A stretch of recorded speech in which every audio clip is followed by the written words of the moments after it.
Hi കൂട്ടുകാരെ, ഇന്ന് പൊതിച്ചോറല്ല, അതിന് പകരം ചട്ടിച്ചോറാണ്. ഞായറാഴ്ചയല്ലേ.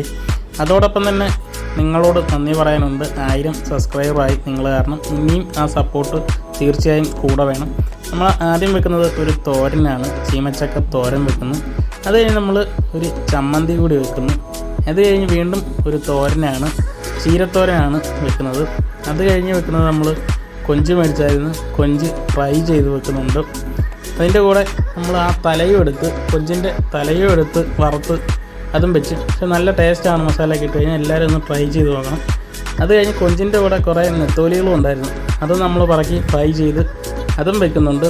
അത് കഴിഞ്ഞ് നമ്മൾ വെക്കുന്നത് മീൻകറി ഉണ്ടായിരുന്നു, ചൂരയുടെ ഒരു പീസും കുറച്ച് ചാറും വെക്കുന്നുണ്ട്. ഇപ്പോൾ മീനുകൾക്കൊക്കെ മുട്ടയുണ്ട്. ഈ ചൂര മേടിച്ചപ്പോഴും കുട്ടിച്ചൂരയായിരുന്നു, അതിനകത്ത് മുട്ടയുണ്ടായിരുന്നു. അതും നമ്മൾ പൊരിച്ചൊന്ന് വെക്കുന്നുണ്ട്.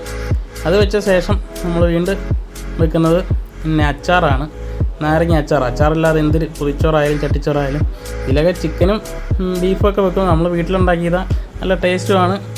അതുകൊണ്ട് ചിക്കനൊന്നും മേടിച്ചില്ല, അതുകൊണ്ട് അതൊന്നും ഇല്ല. പിന്നെ 2 കൂട്ടം കറികളും ഉണ്ട്, മോരും സാമ്പാറും. ഇത്രയുമാണ് ചട്ടിച്ചോറ് സിമ്പിളായിട്ട് നമ്മൾ ഉണ്ടാക്കിയത്.